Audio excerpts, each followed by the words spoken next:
예, 관악을 정태호입니다. 우리 박영선 장관님께 네. 말씀드리겠습니다. 그 청와대 일자리 수석으로 있으면서 매주 만나서 우리 중소벤처부 정책과 또 부의 발전을 위해서 늘 말씀 나눠왔는데 이 자리에 와서 또 질문을 하려니까 약간 좀 어색합니다. 네, 많이 도와주셔서 감사합니다. 그 중소벤처기업부는 문재인 정부의 정부 조직 차원에서 보면 가장 상징적인 조직입니다. 그래서 이 중소벤처기업부가 잘 되는 것이 문재인 정부의 성공에도 되게 중요하다 저는 생각을 하고 있고요.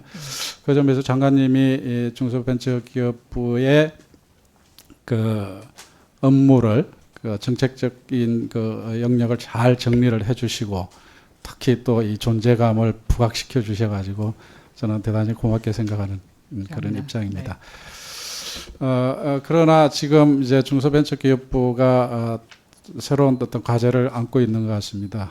대통령께서 대한민국 경제를 IT 시대로부터 이제 디지털 시대로 경제 시대로 이제 전환하는 그런 선언을 하시고 지금 정부가 전 부처가 이제 한국형 뉴딜이라는 정책을 통해서 이제 노력을 하고 있는데 그 부분에서 이제 중소벤처기업부의 역할이 무엇보다 크다. 저는 그렇게 생각을 하고 있고요. 그래서 아까 인사 말씀에 대해서 쭉 제가 보니까 잘 정리가 돼 있다라는 느낌이 들었습니다. 다만 이제 하나 여쭤보고 싶은 거는 디지털 경제로 가는 데 있어서 제일 중요한 게 저는 벤처 정책이라고 생각이 들고요. 그래서 작년 3월 6일 날 제2벤처붐 전략이라는 걸 이제 발표를 하지 않았습니까? 네. 그 중에서 가장 핵심적인 내용이 스케일업하고 그 다음에 해수시장, 특히 이 M&A 활성화 이 두 가지가 사실은 핵심적인 내용이었다고 저는 생각을 하고 있습니다. 조금 전에 이제 강훈식 의원님이 이제 말씀을 하셨는데 최근에 제가 당 내에서 논의하는 흐름을 보면은 이 스케일업과 M&A 활성화 부분에서 뭔가 잘 안 되고 있다라는 지적들이 있었어요. 그래서 이게 작년에 이 정책이 우리가 정부가 대통령께서 직접 행사를 통해서 발표했던 정책인데 왜 당 내에서 이게 충분히 이게 그 성과가 공유되고 있지 않는가 좀 그게 걱정이 되더라고요. 그래서 한번 혹시 이 두 가지 문제에 대해서 어떤 판단을 가지고 계시고 또 어떻게 이 문제를 이 정책을 더 성과를 낼 것인지 말씀 좀 해주시면 고맙겠습니다. 예, 스케일업 부분은 2017년도에 문재인 정부 들어와서 모태펀드 7천억을 추경에 통과시키면서 이제 그 당시에 스타트업에 대한 투자가 아주 적시에 적중하게 들어갔던 것이 있고요. 그런데 이것을 이제 어떻게 우리가 스케일업 할 것이냐 해서 작년도 예산에 보면 12조 원 규모의 예산이 현재 담겨 있습니다. 근데 이제 금융위하고의 그 교통정리가 아직 조금 덜 된 부분이 있습니다. 그래서 이 부분을 조금 좀 도와주실 필요가 있다. 이렇게 생각이 되고요.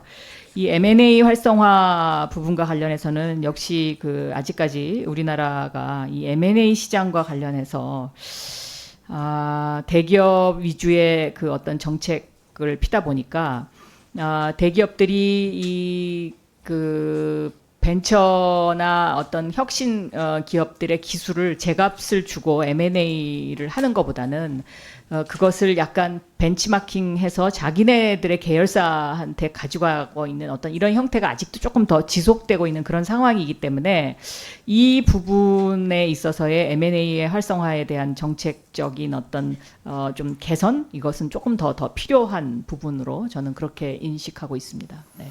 예, 아까 강훈식 의원님 말씀처럼 당에서는 상당한 관심을 가지고 특히 지금 코로나 이 극복과 관련해서 코로나 이후에 우리 경제 발전을 위한 중요한 과제로 그 두 가지를 생각을 하고 있기 때문에 중소벤처기업부가 잘 정리된 입장을 가지고 계실 필요가 있겠다는 생각이 듭니다. 네. 또 한 가지 이제 우리 소상공인 자영업 관련해서 말씀 좀 드리고 싶은데요. 통계적으로 보면 고용 통계상으로 보면은 2014년부터 그 임금 근로자와 비임금 근로자를 이렇게 나누는데 비임금 근로자 저는 이제 그냥 통칭 이제 소상공 자영업자 이렇게 말씀드릴 수가 있는데 매년 이 5만 명의 취업자 수가 줄어들고 있습니다. 그 이유는 뭐냐면은 이제 경제 성장률이 떨어지는 측면도 있고 과잉 경쟁의 문제도 있고 최근 들어와서는 이제 온라인 소비 패턴이 온라인 중심으로 가다 보니까 좀 1분 하시겠습니까? 네, 1분 주십시오. 이제 동네 이제 상점들이 이제 장사가 안 되는 거죠. 그래서 결국은 매출을 어떻게 늘려줄 것이냐 이 문제인데 그 자영업 하시는 분들하고 저희들이 정책을 만들었는데 첫 번째는 중요한 게 이 그 지역 상품권 요거를 좀 뭐 활성화 시켜 달라라는 요구가 제일 컸었고요. 두 번째로는 지금 온라인 그 거래에 대항하는 뭔가 이 적응할 수 있는 그런 시스템을 정부가 좀 지원을 해달라라는 게 있고요.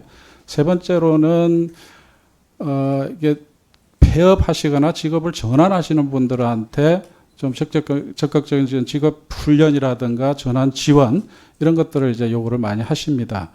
근데 사실 제가 이 청와대에 있으면서 이 세 가지가 잘 안 되더라고요. 거기에 대해서 우리 장관님이 좋은 견해를 한번 듣고 싶습니다. 예, 이 지역 상품권 문제는 굉장히 민원이 많이 있습니다. 그런데 온누리 상품권과 이제 지역 상품권 두 가지 종류가 있는데요. 온누리 상품권은 전국적으로는 사용할 수 있지만 또 사용할 수 있는 제약이 있는데 요거는 법을 고쳐야 됩니다. 법을 고쳐야 되는데 이 법을 고치게 되면 또 전통시장의 상인들이 반대 의견을 내는 이제 그런 상황이라서 이것도 수위 조절을 좀 할 필요가 있어 보이고요. 그리고 이제 폐업을 지원하는 문제라든가 이제 이런 부분에 있어서는 저희가 해마다 이쪽 예산이 조금씩 늘어나고 있습니다. 그래서 이것도 좀 더 전문적으로 저희가 프로그램을 만들 필요가 있지 않나 이렇게 생각을 하고 있습니다. 그다음에 한 가지 또 질문.